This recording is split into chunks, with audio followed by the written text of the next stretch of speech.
welcome to Christ Church. My name is Allison and I'm one of the pastors on staff here. We're so glad that you've decided to join us today. Whether you're joining us in the room or you're joining us online, we're so glad to have you part of our community today. We would love the opportunity to connect with you. Getting connected at Christ Church is really easy. We try really hard to keep it simple and to make it simple so that this can feel like home for you just as quickly as possible. So whether you're joining us for the first time or you've been coming for years and years and years, we would love the opportunity to connect with you and help you get connected here at Christ Church. So there's a couple ways to do that. One way is to fill out our online connection card. This is for you in the room or those of you joining us online. All you have to do is scan the QR code below. That will take you straight to our online connection card where you can fill that out, get information about what your next steps are, and get connected at Christ Church. The second way is a little more personal. If you're here in the room joining us, and again, if you're new or just ready to get connected, we'd love for you to join us immediately following the service down the hall to the right in Connection Point. There's a tremendous group of people down there waiting to connect with you in something that we call 10 After. In less than 10 minutes, we'll tell you exactly how to plug in at Christ Church. If you have kids with you today, leave those back there in our kids ministry. They'll take tremendous care of them. But just give us 10 minutes, and in less than that time, we'll give you your next steps. We'll tell you how to plug in here at Christ Church. We're so glad that you're here today. If you came prepared to partner with us in generosity, we would love for you to do that. It's really simple. You can do it online. That's the easiest way, is to kind of automate that and do it online. But if you're here in the room and you'd like to give that way, our ushers will receive that on the way out the door today as you exit. But however you partner with us in generosity, we want you to know that there are amazing things going on around here every day. We're watching people get baptized. We're sending teenagers to camp. We're hosting a local camp for elementary and middle school kids here right on our campus.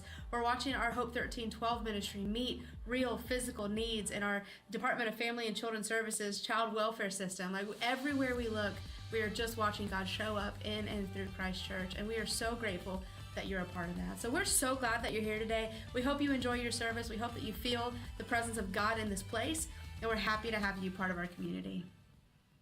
Good morning, Christ Church. Please stand and worship with us this morning. I think most people know this song. I searched the world, but it couldn't fill me. Man's empty praise, treasures that fade, but never enough. And you came along, put me back together, and every desire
this reckoning. I know I won't ever be alone. There is another in the fire, standing next to me. Was another in the waters, holding back the seas.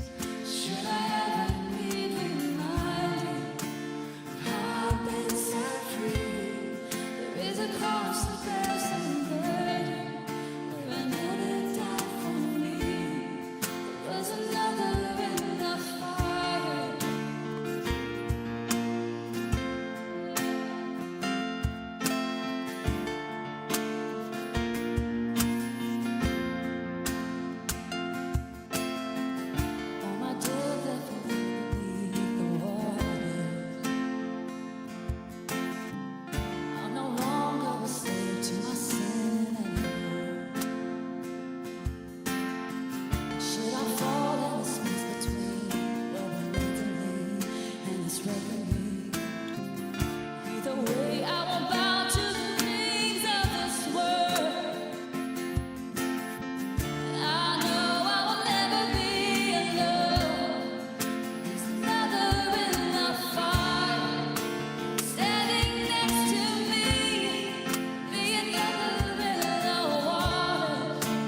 little bit of a stripped back Sunday. Thank you guys so much for leading us. That was great. If you're our guest today, thank you so much for being here, spending part of your weekend with us. And we never want to forget about those of you who are joining us online. So thank you guys for being here today. A couple of things real fast. Next Sunday is Father's Day. And so two significant and important things about next Sunday. One is that we will have a bunch of guests here, a lot of college-age students, young adult students who are going to help lead in our Connect Camp, which begins next Monday. So they're going to come in on Sunday. They'll join us for worship. They'll be here. And then they're going to be setting up later that day for the camp that's going to happen starting on Monday. So in regards to Connect Camp, let me just make a final appeal to you. A lot of you are hosting these people at your home. A lot of you are serving already. A lot of you gave scholarships so that students could attend. Thank you so much for doing that. There are still maybe just 20 spots left for you to serve during Connect Camp. And that might be for part of the day.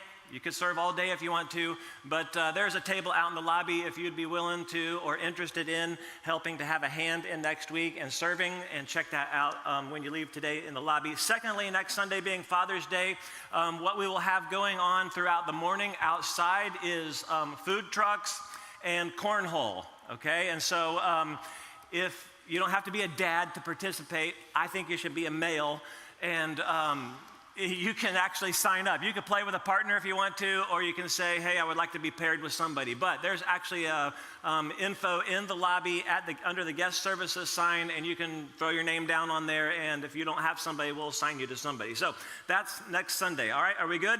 We can go?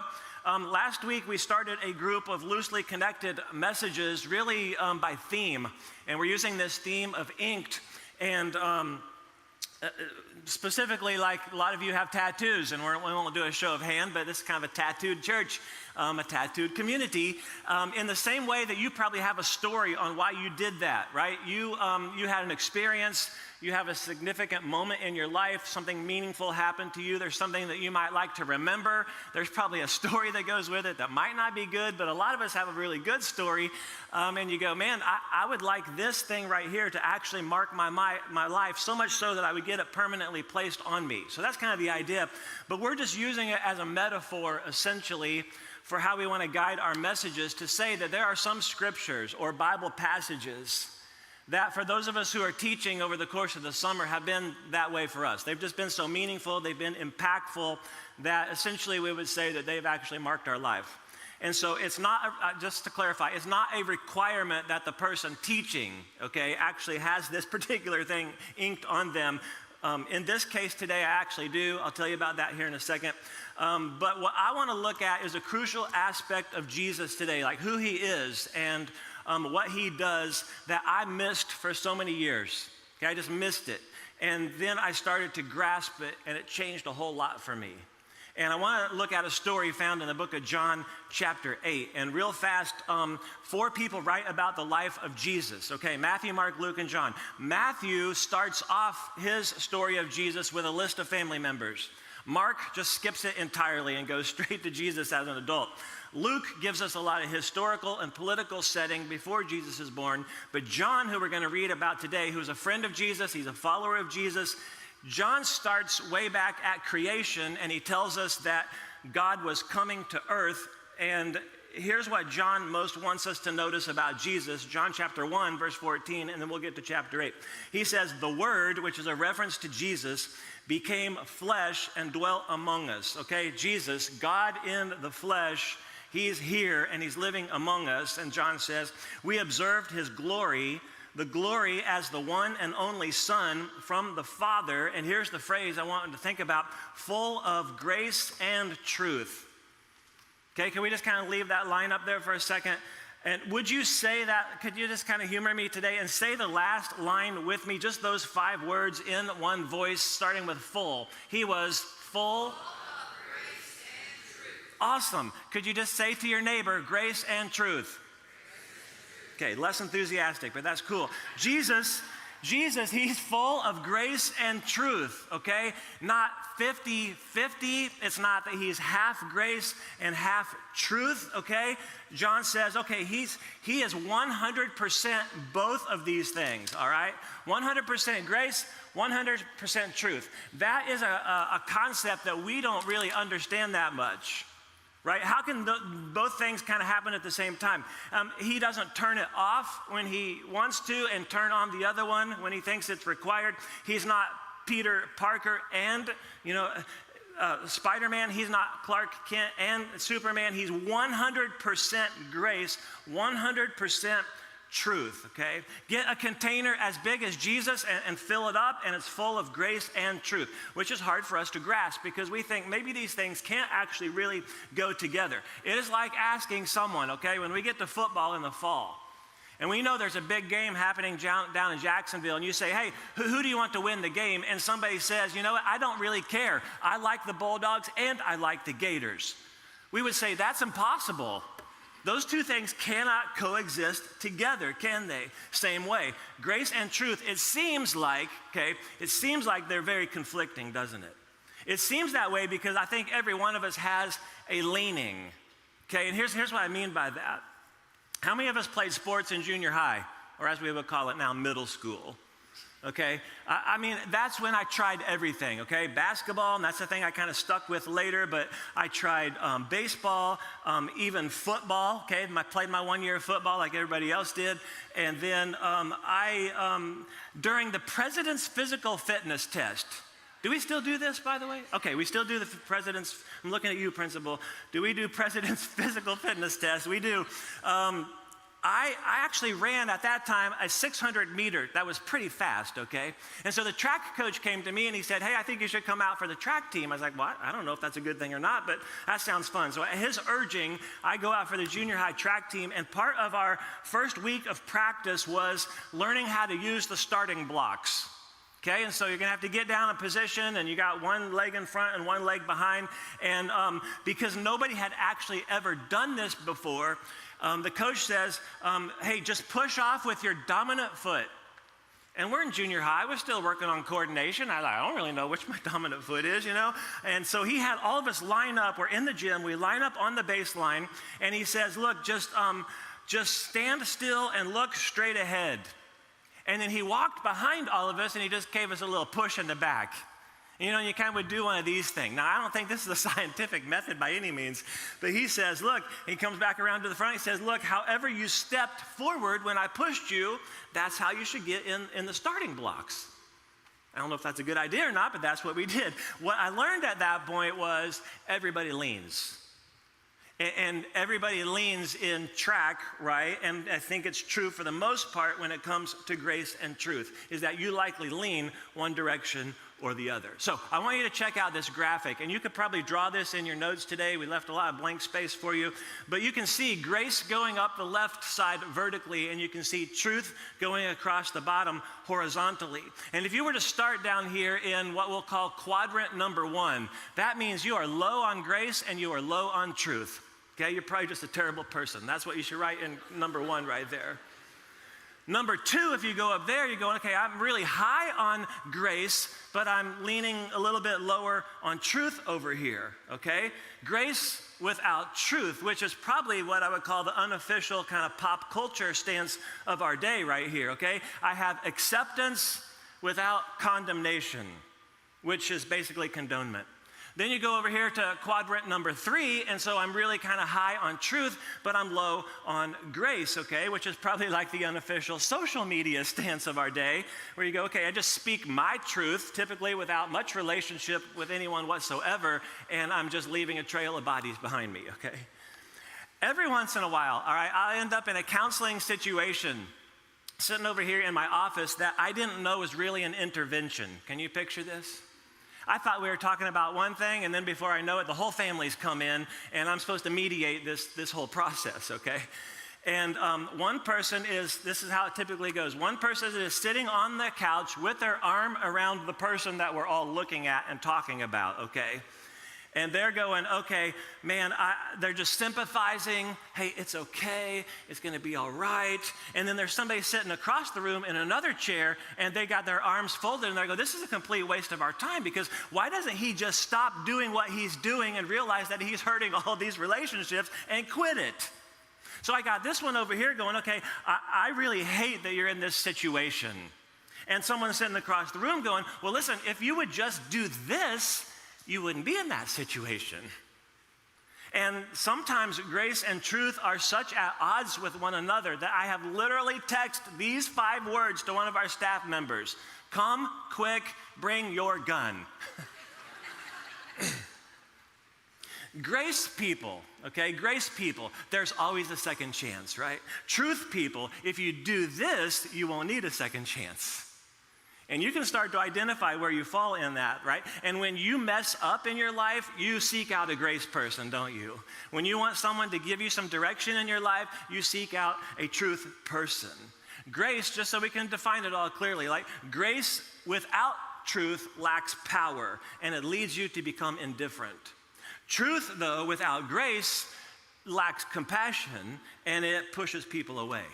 Grace without truth is license. Truth without grace is judgment, just so we're clear on all that. There is this tendency, though, for us to feel like we have to choose grace or truth instead of grace and truth, right? Instead of the and part, we go for the or part. And it goes like this, right? Grace people go, okay, because I'm saved by grace, maybe truth is actually optional, that it doesn't really matter what I do or what I don't do or how I choose to live my life, that God is just so loving and forgiving, that truth doesn't really matter that much anymore, or really enough to actually change my life for, that at times I don't really care what Jesus actually says is better. Swing the other way and go, well, this is what Jesus actually said is true, that if you actually do this and you actually don't do this, and if you don't actually live by truth, then Jesus will actually at times be able to see through that and realize you're a fake Christian, and you won't get any grace because you were never a true Christian. And we sometimes go, well, maybe it's grace or truth. What I want to say is that there's a fourth way, and if you go back to the model that I put up there, and if you're looking at up in quadrant 4 right there, it's high on grace and it's actually high on truth, which I want to say that's the model of Jesus right there. We could say that those two things, right, grace and truth, actually like 2 strands of his DNA, okay? It's just his complete makeup. That's who he is. So that's kind of the setup, and what I want to say for the rest of our time is this: what would it actually look like to live there? Like, could it actually be a possibility, knowing that he's Jesus and he really does it all right, but could we get closer to maybe living there to actually be a person who does both, right? We're able to do grace and truth. And really, here's kind of where I want to go in a little bit is, what would it take for a church, like a whole group of people, to actually live in this last space? Okay, he's full of grace and truth. And I think the order is significant, right? I think it's grace first, and then it's truth. And when you look at the pattern of Jesus throughout the Gospels, you will see that he tends to lead with grace, and then he follows with truth. So that's what I want to look at, John chapter 8. Here we go. It says this: Jesus went to the Mount of Olives at dawn. He went to the temple, and all the people were coming to him. He sat down and he began to teach them. So early in the morning, you got to picture this. Jesus goes to the temple, which is like a football-filled sized building, okay? And you have all these people coming in here. It's the center of Jewish life. There's likely a big feast going on. Lots of people around. Jesus comes in. He sits down, which is the official posture for him to be able to begin to teach people. Verse 3, then the scribes and the Pharisees, which always comes anytime you read the Gospels, should come with some music, da, da, da, da, and then they enter the scene. They brought a woman caught in adultery, making her stand in the center. Now, if you know anything about church or the Bible, you're probably familiar with this group of people right here. Very strict observance to Old Testament laws. They go out of their way sometimes to actually put someone else in jeopardy. And if they would do that if they felt like they could trap Jesus, right? That's our arch enemy right there. They lead with truth, like all they really know is truth, and they don't know anything at all about grace. They are the people who stand over here and go, look, if you just followed the rules perfectly, like we do, then, well, you wouldn't end up here. So they find this woman caught in the act of adultery. We bring her in front of the people in the temple. And by the way, how would you go about catching someone in the act of adultery? It's not, don't answer out loud, but I would say that you do that like the way that I've seen them do it on Cheaters. You ever watch that show? Like you identify the target, and then you follow them, right? You do some surveillance. You wait for them to actually mess up and commit the act, and there's no grace there, by the way. We're just going to let you go, run the course to your own demise, and then we drag them out in front of the cameras. Okay, that's what's happening here. I picture that's how this may have gone down, right? We go into the hotel room, we actually confirm that this is actually happening. That's weird. Grab her, escort her out, and then we bring her to Jesus. Who is where, by the way? Where's Jesus? He's in church, okay? Verse 4, teacher, they said to him, this woman was caught in the act of committing adultery. And we're never going to read any mention of the man, by the way. That's a story for another day. In the law, because we're going back to the Old Testament, 10 Commandments, Moses commanded us to stone such women. So, what do you say? They asked this to trap him in order that they might have evidence to accuse him. Now, it's always interesting to me when people start quoting the Bible to Jesus. Who knows it better than anyone, right? Jesus, you know that it says not to commit adultery. And just so we're all clear, having sex with someone you're not married to. Jesus, you know that we're not supposed to do that, right? Don't have sex with people you're not married to. Now, that's the law, right? We're talking 10 Commandments law, right? That got later expanded to be, all different kinds of things. And it's true.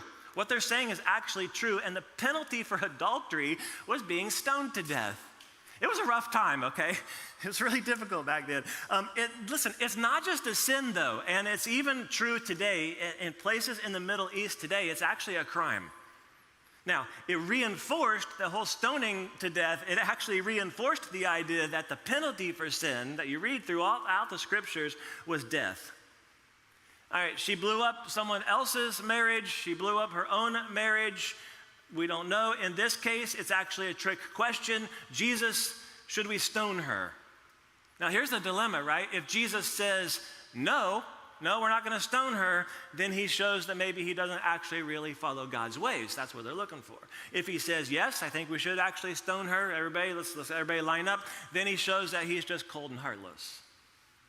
They're looking to Jesus to give an answer, not because they actually really care what he has to say, but because they know they're technically right. Verse 6, Jesus stooped down and started writing on the ground with his finger. When they persisted in questioning him, what are you going to do, Jesus? What do you think? Can't just draw on the ground forever. He stood up and said to them, okay, the one without sin among you should be the first to throw a stone at her. And then he stooped down and he continued writing on the ground. Now, I'm fascinated by this scene because a lot of times I just sit around, I try to picture who all's here. I feel like we're still in church and there's people watching. We've got these guys, pushing Jesus. You got Jesus bending down the dirt writing. You have this woman standing here, hopefully like in a sheet at least, and Jesus is speaking to them from the ground. All right, that's a good idea. If y'all are perfect, then let's throw stones at her. I always wondered what Jesus wrote. Okay, if you're familiar with this story, maybe you thought this before too. Like, what does Jesus write in the ground? Is he writing down the sins of all the people who are standing there? Like, is he writing down the names of people who should also be stoned? Frank, Spring Break, Sea of Galilee, 22 AD. Like, you remember that one? Because it's true, okay? Like biblically, legally, she's guilty. Hey, okay, let's kill her, right? But are those the rules that you really want to play by? Fine, we'll just work our way down the line from you, and we'll go from this end, and we'll work our way to that end, up and down the line. So anyone who's without sin, just go ahead, fire away. Let's do it. When they heard this, though, they left, and I think this is fascinating, one by one, starting with the older men. Why do you think that is? We assume as you get older, you get a little bit wiser. Hey, wait a second, okay. The smart ones leave first. But why do they go home? I mean, they had truth on their side, right? They thought they could stand in the jury and they've got all the evidence and it's our right to actually attack this woman. But then they go, okay, well, actually, maybe we don't want to play by those rules. Verse 9, only he, Jesus, was left with the woman in the center, okay? All right, we're still standing here. She's wrapped in the sheet, Jesus and the naked lady. Where are they? And I think they're still in church, right? I mean, I've had some crazy things happen in church before. This is not one of them. Only he, Jesus, left with the woman in the center. When Jesus stood up, he said to her, woman, where are they? Has no one condemned you? No one, Lord, she answered. Now, you could end this whole story right here and say, you know what, the takeaway of the whole thing right here is, hey, nobody is perfect, so don't throw stones. Thank you all. Let's stand for closing prayer. You could say, you know what, nobody's qualified or actually has the right to say to anybody else that what you're doing is wrong. Hey, and you shouldn't sleep with people you're not married to. That's not how it ends. Okay, crowd is gone. Jesus and the woman, the crowd being those guys is gone. Jesus and the woman, and I assume what's left of all the church folks, right? Mothers are covering kids' eyes. I can picture it right now. Of all the things we thought we didn't have to worry about at church. Verse 11. I don't know why that's funny, but verse 11, neither do I condemn you, said Jesus. Okay, where's the jury? There's no one here. Then I don't condemn you either. And you have to understand what he's not saying, although I could. I mean, I could, but I'm not. See, there is someone in this entire scenario who is actually qualified to throw a stone. There is one person, okay, who is qualified to judge, and he chooses not to. That's what you call grace. But listen, one more thing, verse 11. Go, and from now on, do not sin anymore. Hey, I'm different. I'm not going to do that. But listen, here's what I will say to you. You got to stop living like this. I mean, he points her to truth. We start here, we present with grace, and then he points her to truth. You're going to have to break off the relationship. You're hurting another family, right? It might seem like it's all okay, but you're actually hurting yourself. Stop doing this if you want the best life. There's more for you. By the way, just side note for some of us who are kind of working through it ourselves right now, changing your life like instantly is not the prerequisite for being able to stand in the presence of Jesus. You don't change all of the bad stuff about your life to get Jesus to like you. He starts right here. I like you. I love you. Soon I'm going to die for you. I don't condemn you. But he doesn't wink at her and say, you know, it's okay. Those guys are jerks anyway. I just dealt with them last week. He doesn't say, I know what you mean. It's so Old Testament. He doesn't say, I wish you wouldn't, but kids will be kids. He doesn't say, I love you. Now, get on out of here, you know. He doesn't say, give her a break, everyone. Everyone makes mistakes. He does say, hey, I love you. I forgive you. This has to stop. You see, when you really understand grace, like we're reading about right here, it compels you to live differently. Any concept of grace that you are thinking about or have ever heard before that actually makes us more comfortable with sinning, that's not grace. Grace isn't our opportunity to just kind of keep on doing what we're doing and living how we want. Grace is actually the power that helps us to say no to our ways and say yes to Jesus. Any concept of grace, right, that actually leaves us thinking that truth isn't important, like that's not real grace. Grace never ignores truth. If anything, it highlights it. Right? When Jesus gives out grace, and you can read his stories, it might be a healing, it might be something like that. Many times afterwards, he actually raises the bar a little bit on truth. See, these guys, right, religious guys, actually missed what Jesus fully understood, that grace is really the setup for truth. And the more grace that you give in your life, guess what? The more truth you can tell. Okay, I'm not going to shame you. You're going to live. It's going to be fine. It's going to be okay. But you got to stop this. You've got to change your ways. The grace is that he loves us. He forgives us. It's the truth that actually leads to a better life, right? Grace, I love you. You can say truth, live better. Now, this is where I used to stop teaching this story. And I would go, okay, all right, he's going to let her off the hook, and now she's going to go live better, and we hope that she's going to figure it out. I mean, he doesn't really say a whole lot right there. Until I was kind of trying to connect the dots a little bit and go, okay, remember, Jesus is teaching in the temple, right? And we have this interruption to essentially the morning worship scene. We got this thing going on right here. Well, just because we have a naked woman standing down in front of the church doesn't mean that the service is over. Because you look at what comes right after that in verse 12. Jesus spoke to them again. Who? I'm going to assume the church crowd. I am the light of the world, and anyone who follows me will never walk in darkness, but will have the light of life. So if this is how it all went down, I can picture it this way, all right? Jesus having a conversation with her. I don't condemn you, but you got to stop this. Here's grace. Let me follow it with truth. So now what? Stop, leave, and do what? In other words, I think what he says next is so important, that there is actually a light at the end of this tunnel for you. And it's this: you got to follow me. Hey, grace for everybody, always. There's only one perfect person in this scenario. Truth. Hey, there's a better way to live, and follow me. That's Jesus, full of grace and truth. Now, my very first Sunday here, back in September of 2018, I actually talked about this same story. And I asked somewhere in that message, towards the end, I think, two simple questions. It was this: what if we could be those people? And what if we could be that place? And so what I have now is a bunch of random thoughts that I want to come back and revisit and say, I want to ask us again. Right, that all of you, and it doesn't matter who you are, or if you just came in the last year, if you just came today for the very first time, it doesn't matter where you find yourself on the spectrum between grace and truth, no matter which way you lean, if you're a grace person or if you're a truth person, if you're in the room, if you're watching online, could we recommit to this journey together again? You know, I've lived here 4 years now, and I'm starting to feel like I understand a little bit more of our community, okay, and the kind of people that make it up. And, you know, I do a lot of research on Facebook.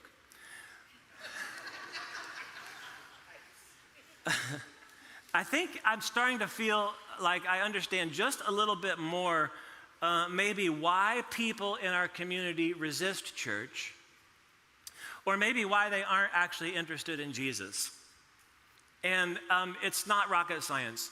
There's just a whole bunch of people who live here, and they're people that you know, and some of them are you, even though you found your way in here today, that have had such a bad experience with church.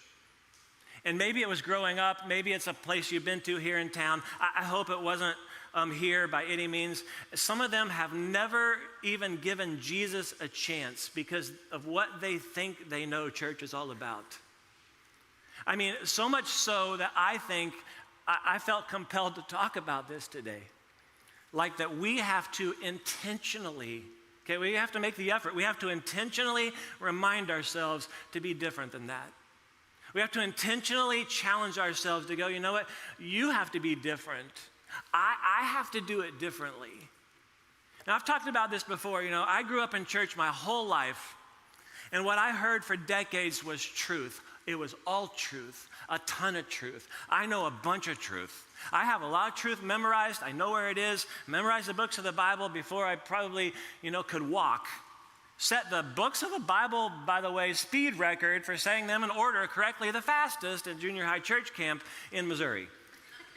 A record I assume still stands because it was like 16 seconds or something like that. And I grew up that way. It was just all truth. We had so much truth coming listen to me. I had so much truth coming at me in my life. I was convinced that if I just lived it as best as I possibly could, and probably perfectly, then I actually didn't need grace. And I hate to say it, but for years, I stood in the circle over here with this group who's looking at that woman going, you should really get it together. And I just didn't know how much I really needed to be standing closer to Jesus. I was so bad, okay? I'm so bad at giving grace to other people because I didn't think I needed it. Some of you that grew up this way, you're there and you're still there, and you need to repent and you need to come over here closer to Jesus. I was so bad at giving grace to others because I didn't think I needed it. Just be good, right? Walk straight, avoid the majors, okay?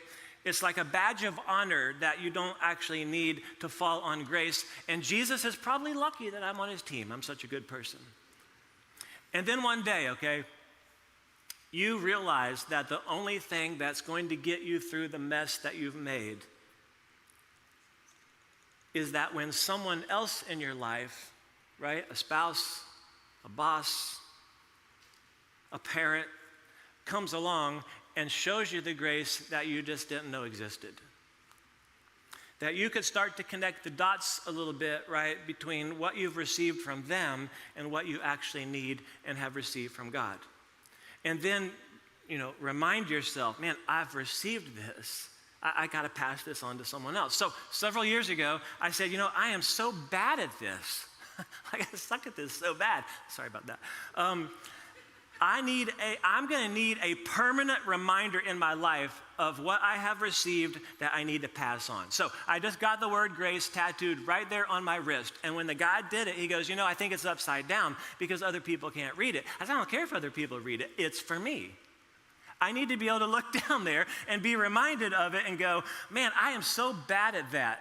I needed that. I got it. I need to be able to give that to other people. And there's a couple of little lines on it that kind of show the circular effect, receiving and then extending, okay? And maybe I've been pulled over before and put my license in this hand that when I hand it over, he can read it, but that wasn't the original intent, okay? The intent is, God, help me to see my need for your grace. God, help me to hand it out to other people freely. And here's where y'all come in on all this. God, help me to lead other people to be able to hand out grace. So this is an all play, it's a loosely collection of random thoughts. Here we go. If you're unsure or undecided about Jesus because you never knew this Jesus existed, if you're not sure what you think because you grew up in a church with a different version of Jesus than this one, or if your version of Jesus included that God didn't love you, he actually hated you, and Jesus is just waiting for you to mess up so he can rub it in your face someday. If you're new to this church and your experience has been in another place that the sign out front did not accurately reflect what happened when you got inside of the doors, if your idea of Jesus is that he loves everybody and never judges, because that's his most quoted words, by the way, do not judge, or if you've been a follower of Jesus, and here's where a lot of you come in, for years, and you've been part of this church for years, and yet there's a space, okay, between when you needed grace and where you are today. That's the all play. I want to continue to invite us in on the journey to be people and to be a church who try to live full of grace and truth. We're not going to be the bullhorn guy who stands out on the corner and says, if you made a mistake, then you're going to hell. We're not going to be the stone-throwing church. Grace, by the way, welcomes sincere seekers. Yet, okay, before all of you start formulating your email, I also know that when we come in here every week and we turn the camera on, there are things that we all have that are just completely off the rails in our life. And God would say, and we should also say it, you know what? I love you, but we need to talk. Your life is not going to be what you want or what you need or all that it can be if you don't stop this. There's a better way. So, if you haven't heard it yet, grace, okay? We're going to love people. We're going to accept people. We're going to remember that we don't actually have it all figured out. I'm probably the leader in the whole thing. Everybody's welcome. Nobody's perfect. And guess what? Anything's possible. And if God didn't send Jesus into the world to actually condemn the world, then he probably doesn't need us to do it either. And there are ways that seem right but take you down wrong paths. God is true. Jesus is true. The truth will set you free, and we're not going to waver on that. Now, I hope we're becoming more gracious, okay, so that the only thing that's going to cause difficulty for someone when they come into a place like this one is going to be the truth. Well, let's talk about that for a minute. Here's what I mean by that. We do as much as we possibly can around here to remove religious baggage, to the preconceived notions of what Christians are like. things that are religious that aren't actually in the Bible. And so we do our best, right, to try to take care of your kids, make decent coffee, serve donuts. By the way, I feel like I need to clarify what the donut thing is about. It's really just an invitation for you to come closer to me. And there's the qualifiers, because some of you are like, why does he ever offer me a donut? You have to sit in the middle 2 sections in the first 4 rows. That's it. And I love being able to deny a middle school boy. Say, go back to your seat. So we're going to try to remove obstacles, okay? Give you a parking spot, right? Connect through music, do all that kind of stuff. And all of that, don't miss the tie-in, so that you could actually come into a place like this and actually be able to hear the truth that God loves you and you can have a relationship with him. But please don't miss this part right here. We will keep trying to do everything we can to remove obstacles except one, and that's Jesus. All kinds of people come through our doors, right? We had 400 or more people come through our doors this year, and it was their first time to ever walk through here so far. And for the most part, a lot of people just kind of love the things that are happening. It's different maybe than what they saw growing up. They might love whatever, the environment that their kids are in. They might love the music. But there are some people, and it might be some of you, or it will be you, that can't get past some of the things that Jesus actually taught and said about himself, right? Let's be honest, like Jesus as the only way to God, that can be a little offensive for some people. Jesus as the ruler of my life, right? Like to actually make all my decisions around the person of Jesus, that he has a final authority in my life, that can be offensive for a lot of people. So, don't misunderstand. We're not going to beat people up who don't live like we do and act like we do and aren't Christian enough. Because guess what? There's a lot of broken people in here. And you know what broken people do? They break stuff. We're going to say we love you because we've been loved. And then when someone knows that they're actually loved, they might pay attention to what is true. Neither are we saying that it's all inclusive, all affirming. It doesn't matter what you believe. Because if after we've actually showered someone with some grace and some love and acceptance, someone actually decides to walk away or decides to pursue something else besides the real Jesus, it won't be because of us. It's because they're not ready for what he offers or not ready for it yet. So we're growing. I hope all that makes sense. We're growing and we still have a ways to go. I have a whole lot more to learn about this. As a church, could we just keep going after a model of Jesus full of grace and truth? Now, here's a caution, okay? When you say that you're going to do both, like we're going to go after being a church full of grace and a church full of truth, do you know what happens? And it's fine. You take a lot of shots from both sides. So I might even get something this week because I wasn't clear. I apologize about that. Or you weren't listening. Or you weren't sure that I mean what I say. It goes like this. You're just way too accepting, or you tell too much truth. Oh, we're watering down the message. The doors are too wide open. Or you know what? You're too direct, and you ask me to make changes. You take Jesus too literally. I'll just tell you from my standpoint, those are shots worth taking. Now, I don't know which way you lean today, okay? What if we all continue to just let Jesus teach us how to live this way? That's it.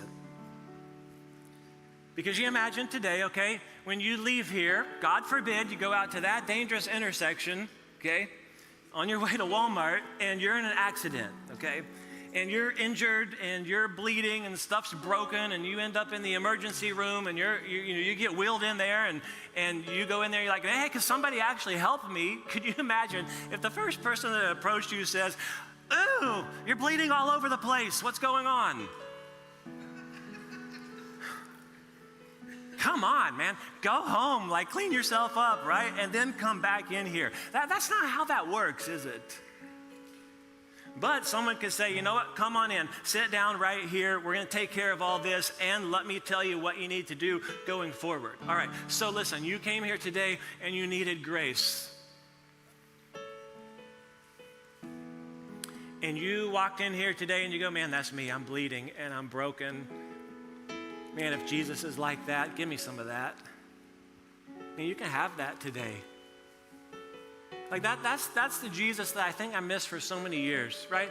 That the starting point is not, get it together and make yourself acceptable. The starting point is him saying, hey, I love you. You're welcome here. And I came for people like you. I died for people like you. If you got it, if it's a mess, bring it to me. I can handle that. I can handle it all. I can forgive you. And you know what? Jesus never hurt an already hurting person. He just never did that. He loves you. He welcomes you. And you know what else you maybe didn't know? Is that what you've been missing in your life is some truth. That without truth and change, that you always end up back in the same place. Acceptance will actually not be enough for you if you don't change how you're living. And this is what Jesus does so graciously. He teaches us how to do that. So for the rest of us, we're here trying to learn, right, to be like Jesus. Listen, we can be these people. Okay, we can be this church that's full of grace and truth. So I don't know how you want to respond today. We're going to sing. Lori's going to, Tommy, I don't know how long you've been standing there, sorry, is going to lead us in a song. Listen, there's a number of ways you're going to respond today. It might be just to sit there, to pray. It may be that you've heard this before and you're like, you know what, I have never actually surrendered my life to Jesus. You could do that today. I think that water is actually warm right there. You could actually even be baptized today at the end of the service. If you're in the room, you just go to the back corner. Dan will walk you through the whole thing, and we will do that today. It might be just to sit there and go, man, I've missed part of this my whole life. Jesus, will you help me to learn to be someone who can be more like you? If you're a follower of Jesus, you might actually choose to take communion. That's in the back of the seat in front of you. That the best reminder, right, of what it looks like to give grace to other people might be to tell yourself, wow, thank you, Jesus, for the grace that I've received. So we'll do that here in a second. Lord, thank you today for all these things. Thank you that we can look at these scriptures. God, I pray that we've been truthful to what you want us to learn today. God, help us to be these people and to be this church that can move closer to modeling what you have done in our life, to be people who hold out grace and truth for others. We're going to pray this today in the name of Jesus. Amen.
chains fall, fear bow here now.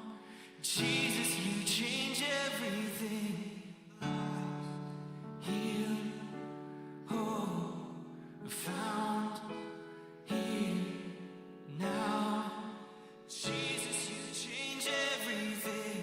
Chains fall, fear bow here now. Jesus, you change everything. Life, heal, hope found right here, right now. Jesus, you change everything.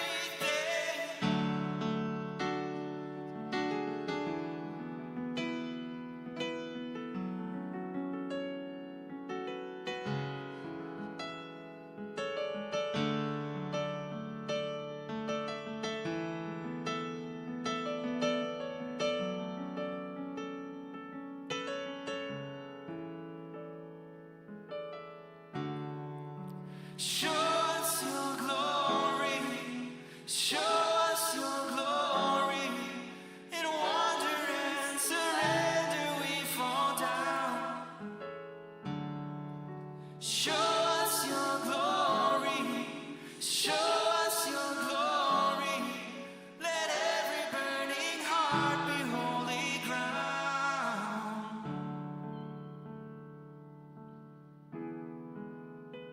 Holy ground.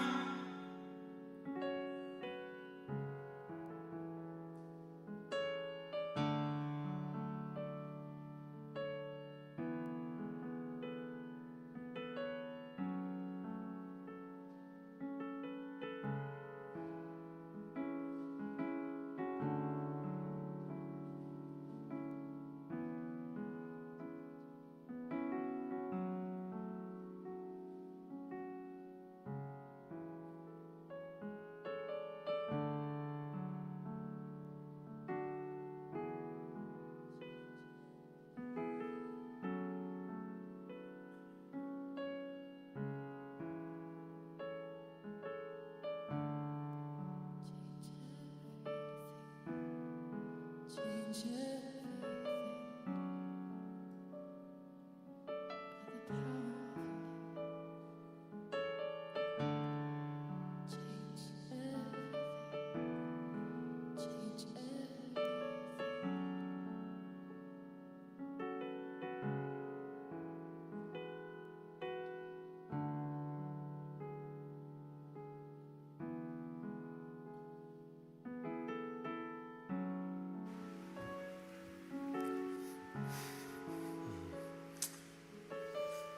You know, we just kind of wanted to end this way today to kind of let some of this stuff settle in over you and see how God might want to speak to you today. So I hope that you've had a minute or maybe some clarity on something today. But if you're in the room today and you would love to have somebody pray with you, you can always find that back there in the corner under the banner that says prayer. If you came ready to practice generosity today, and I know a lot of you do this online, thank you for doing that, but you can do that with the ushers on your way out today. And if you are a guest, thanks for being here today. Would encourage you to come back and give it another week. It might be different, and just test it out a little bit. But thank you for being here today, and we would love a chance to meet